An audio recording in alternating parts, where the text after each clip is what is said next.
സാധാരണ രീതിയിൽ ഒരാൾ പെട്ടെന്നൊരു അറ്റാക്ക് വരുമ്പോഴത്തേക്കും, അതായത് ഞാനിപ്പോൾ നിൽക്കുകയാണ്, നീയാണെങ്കിൽ എന്നെ അറ്റാക്ക് ചെയ്യാൻ പോവുകയാണ്, നീ ഇപ്പോൾ കൈ പിന്നിൽ ഒളിപ്പിച്ചിരിക്കുകയാണ്, നിൻ്റെ കയ്യിൽ കത്തി ഉണ്ടായിരിക്കാം, ഇല്ലായിരിക്കാം, കുറുവടിയായിരിക്കാം, മറ്റെന്തെങ്കിലും വെപ്പണായിരിക്കാം. എന്ത് തന്നെ ആയാലും നീ എന്നെ അറ്റാക്ക് ചെയ്യാൻ വരുമ്പോഴത്തേക്കും ഫസ്റ്റ് ഞാൻ ശ്രദ്ധിക്കേണ്ടതെന്ന് പറഞ്ഞാൽ നിൻ്റെ ഷോൾഡർ ലെവൽ ശ്രദ്ധിച്ചോളണം. ഇത് മുന്നേ നമ്മുടെ പല ക്ലാസ്സിൽ നമ്മൾ പറഞ്ഞിട്ടുള്ള കാര്യമാണ്, ഷോൾഡർ ലെവൽ ശ്രദ്ധിച്ചോളണം. അപ്പോൾ നീ കുത്താനായിട്ട് വരുമ്പോഴത്തേക്കും ശ്രദ്ധിക്കേണ്ടതെന്ന് പറഞ്ഞാൽ, ഇപ്പോൾ ഇങ്ങനെ നീ വെച്ചിരിക്കുന്ന കൈ ഈ ഒരു മൂവ്മെൻറ്റ്സ് ഉണ്ടെങ്കിൽ മാത്രം, അല്ലെങ്കിൽ ഈ ഒരു മൂവ്മെൻറ്റ്സ് ഉണ്ടെങ്കിൽ മാത്രമേ നിൻ്റേതായിട്ടുള്ള ഒരു അറ്റാക്ക് എനിക്ക് പ്രതീക്ഷിക്കേണ്ടതുള്ളൂ. അപ്പോൾ നിൻ്റെ ഈ ഒരു മൂവ്മെൻറ്റ്സ് വരുമ്പോൾ തന്നെ നിൻ്റെ വലത് കൈ മുന്നിലോട്ട് വരുന്നുവെങ്കിൽ ഉറപ്പായിട്ടും നിൻ്റെ ഏത് കാല് മുന്നിലോട്ട് കയറും? വലത്തേ കാല് മുന്നിലോട്ട് കയറും.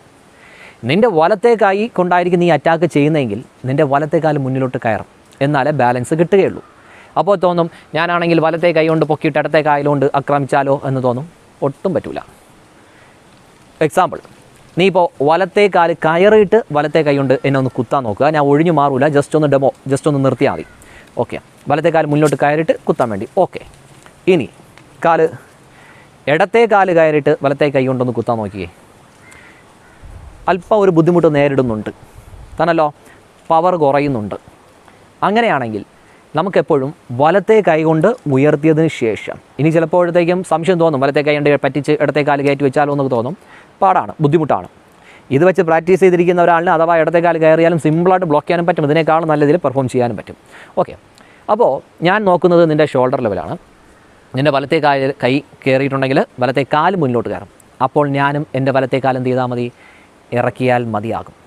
എൻ്റെ ഇടത്തേക്കാലും ഇറക്കാം, പല രീതിയിലുള്ള ചൂട് മാറ്റമുണ്ട്. വലത്തേക്കാലും ഇടത്തേക്കാലും ഏതുകൊണ്ട് മാറ്റാം. അപ്പോൾ നിൻ്റെ വലത്തേക്കാല് നീ ജസ്റ്റ് ഒന്ന് കയറ്റുന്നെന്ന് കരുതുക. എനിക്ക് വലത്തേക്കാല് ഇറക്കിക്കഴിഞ്ഞാൽ നമ്മൾ ഡിസ്റ്റൻസ് കീപ്പായി. എനിക്കിനി വശങ്ങളിലോട്ടാണ് ഒഴിഞ്ഞു മാറേണ്ടത്. എൻ്റെ ഇടത്തേക്കാല് ഞാൻ ജസ്റ്റ് ഒന്ന് ചൂട് മാറിയാൽ മതി, എനിക്ക് വശങ്ങളിലേക്ക് പോകാൻ പറ്റും.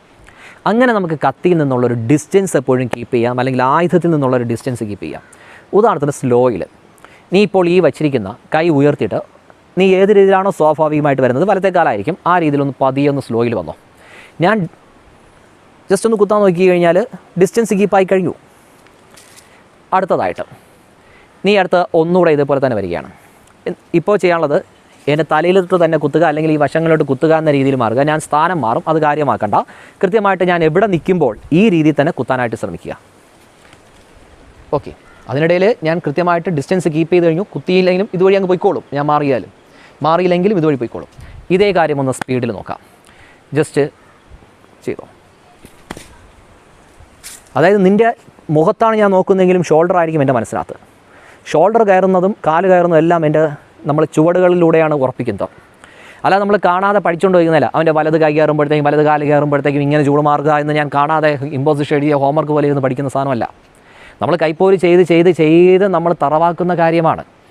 അങ്ങനെ വരുമ്പോൾ ഒരു ചെറിയ മൂവ്മെൻറ്റ്സ് കിട്ടിയാലും അത് നമുക്കത് പെട്ടെന്ന് നമ്മുടെ തലയ്ക്കകത്ത് റിഫ്ലക്സ് ആക്ഷൻ വർക്ക് ചെയ്യും. അങ്ങനെയാണെങ്കിൽ ഞാനിതാ നിൽക്കുകയാണ്, നീ കൈ പിന്നിൽ ഒളിപ്പിച്ചിരിക്കുകയാണ്, പെട്ടെന്നൊന്ന് കുത്താൻ ശ്രമിച്ചോളൂ. ചെറിയ മൂവ്മെൻറ്റ്സ് തന്നെ നമ്മൾ വരും. ഒന്നുകൂടെ ഡിസ്റ്റൻസ് കീപ്പായിട്ടുണ്ട്, അഥവാ നീ കുത്തിക്കഴിഞ്ഞാലും ഡിസ്റ്റൻസ് കീപ്പാണ്. ഒന്നുകൂടെ കറക്റ്റായിട്ട് കുത്തി തന്നെ പൊയ്ക്കോ. ഇനി അടുത്തതായിട്ട് ഞാൻ വലത്തോട്ടായിരിക്കും മാറുന്നത്. അപ്പോൾ അതുകൊണ്ട് തന്നെ ഇവിടെ മൈക്കിൻ്റെ വയറൊക്കെ ഉള്ളതുകൊണ്ട് ചെറിയ പ്രശ്നമുള്ളതുകൊണ്ട് ചെറിയൊരു ചൂട് മാത്രമേ ഞാൻ മാറുന്നുള്ളൂ, ചെറിയൊരു ചൂട് മാത്രം. അപ്പോൾ അതുകൊണ്ട് ഞാൻ ചെറുതായിട്ടൊന്ന് ബ്ലോക്ക് കൂടെ ചെയ്യുന്നു. കാരണം ഞാൻ ചെറിയ ചൂട് മാത്രം ആയതുകൊണ്ട് ബ്ലോക്ക് ചെയ്തില്ലെങ്കിൽ എൻ്റെ ശരീരത്തിൽ കുത്ത് കിട്ടും. നല്ല രീതിയിലുള്ള ചൂട് മാറ്റമാണെങ്കിൽ എനിക്ക് ബ്ലോക്ക് ചെയ്യേണ്ട ആവശ്യം പോലുമില്ല. പക്ഷേ ചെറിയ ചൂട് മാറ്റമാണെങ്കിൽ ബ്ലോക്ക് കൂടെ ചെയ്യണം. ഇല്ലെങ്കിൽ ഒരു ധൈര്യത്തിന് വെറുതെയെങ്കിലും ഒന്ന് ബ്ലോക്ക് ചെയ്യുക. ഓക്കെ, ഇനി ബ്ലോക്കാണ് ചെയ്യുന്നതെങ്കിൽ ഓക്കെ, ഇത് നമുക്ക് ഒരു ധൈര്യത്തിന് ചെയ്യുന്നേ ഉള്ളൂ, ഇതൊന്നും കൊള്ളുന്നില്ല, ഇതുവഴി അങ്ങ് പോയിക്കോളും. ഇനി നമുക്ക് ബ്ലോക്ക് ചെയ്യാതെ തന്നെ ഞാൻ ഈ ഒഴിഞ്ഞു മാറിയതുപോലെ ബ്ലോക്ക് ചെയ്തിട്ടുള്ള ഒഴിഞ്ഞു മാർക്കം നോക്കാം വശങ്ങളിലുള്ളത്. ഇത് കൃത്യമായിട്ട് നമുക്ക് വശങ്ങളിലേക്ക് അങ്ങ് മാറ്റി വിടാവുന്നതേ ഉള്ളൂ.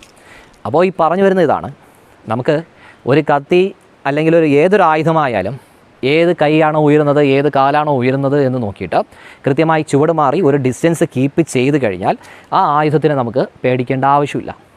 അപ്പോൾ ഒരു സംശയം തോന്നും, ചുവട് ഇറങ്ങണോ ചുവട് കയറണോ? ഞാനിപ്പോൾ എല്ലാം ചുവട് ഇറങ്ങിയാണ് ചെയ്തത്. കത്തി കൊണ്ട് കുത്താൻ വന്നപ്പോഴത്തേക്കും ഞാൻ ചുവട് ഇറങ്ങുകയാണ് ചെയ്തത്, അല്ലെങ്കിൽ ഒഴിഞ്ഞു മാറുകയാണ് ചെയ്തത്. അടുത്ത തവണ കുത്താൻ വന്നോ, ഇവിടെ ഞാൻ ചുവട് കയറി. കൃത്യമായിട്ട് മറുപ്രയോഗം. യഥാർത്ഥത്തിൽ നീ ഇത് ഒട്ടും പ്രതീക്ഷിക്കാതെ എന്നെ കുത്തിയതാണ് താനല്ലോ. ഞാൻ പറഞ്ഞിട്ട് നീ ആ ദിശയിലല്ല കുത്തിയത്, എന്നെ ഒന്ന് പരീക്ഷിക്കുക എന്ന രീതിയിൽ തന്നെ കൃത്യമായിട്ട് കുത്തിയതാണ്. ഇത്രയേ ഉള്ളൂ. അതായത് എങ്ങനെ കുത്തിക്കഴിഞ്ഞാലും ചെറിയ രീതിയിലുള്ള മൂവ്മെൻറ്റ്സ് അത് കിട്ടും. ഒട്ടും നമ്മൾ കൊറിയോഗ്രാഫി ചെയ്തല്ല എന്നുള്ളത് കൃത്യമായിട്ട് എക്സ്പ്രഷൻ നോക്കിയാൽ അറിയാൻ പറ്റും. എന്തായാലും ഇപ്പോൾ ചെയ്തത് വെച്ച് നോക്കിക്കഴിഞ്ഞാൽ ഞാൻ ചുവട് കയറുകയാണ് ചെയ്തത്. അടുത്തൊരു കുത്തോടെ കുത്തിക്കോ. ഇതും ചുവട് കയറുകയാണ് ഞാൻ ചെയ്തത്.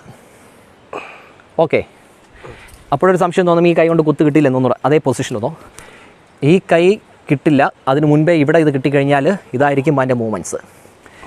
അടുത്ത് ഓക്കെ, മൈക്കിൻ്റെ ഒയർ കുഴപ്പമില്ല, ഒന്നുകൂടെ. ഓക്കെ, ഈ രീതിയിൽ വന്നിട്ട് ഇതായിരുന്നു. അപ്പോൾ ഇവിടെ ഞാൻ ചുവട് കയറുകയാണ് ചെയ്തത്, നേരത്തെ ഞാൻ ചുവട് ഇറങ്ങുകയാണ് ചെയ്തത്. അപ്പോൾ ഒരിക്കൽ ഞാൻ ചുവട് ഇറങ്ങുകയാണ് ചെയ്തത്, പിന്നീട് ഞാൻ ചുവട് കയറുകയാണ് ചെയ്തത്. ഇതിലേതായിരിക്കും ശരി? കത്തിക്ക് ചുവട് ഇറങ്ങണമോ ചുവട് കയറണമോ? ചിലപ്പോൾ ഞാൻ ഒരു വീഡിയോ, അല്ലെങ്കിൽ ഞാൻ ഇത് മുന്നേ ഒരു വീഡിയോ ചെയ്തിട്ടുണ്ട്, ചുവട് കയറുന്ന വീഡിയോ. ഉടനെ കുറച്ച് കമൻറ്റ് വന്നു, ചുവട് കയറരുത്, ചുവട് ഇറങ്ങണമെന്ന്. മറ്റൊരിക്കൽ ഞാൻ ചുവട് ഇറങ്ങിയിട്ടുള്ളൊരു വീഡിയോ ചെയ്തു, ഉടനെ പറയുന്നു ആയുധത്തിന് അകലരുത്, ആയുധത്തിന് കയറി ചെയ്യണമെന്ന്. അപ്പോൾ എന്തായിരിക്കും ശരി? ചുവട് കയറുന്നതായിരിക്കുമോ ചുവട് ഇറങ്ങുന്നതായിരിക്കുമോ ശരി? അതോ രണ്ടും ചെയ്യാമോ? നിങ്ങളുടെ ശൈലിയിൽ നിങ്ങൾ ഏതൊക്കെയാണ് ചെയ്യുക, ഏതൊക്കെയാണ് നമുക്ക് കുറച്ചുകൂടെ പ്രാക്ടിക്കബിളായിട്ട് ചെയ്യാൻ പറ്റുന്നത്? നിങ്ങളുടെ അഭിപ്രായങ്ങളെല്ലാം ഒന്ന് കമൻറ്റ് ചെയ്തോളൂ.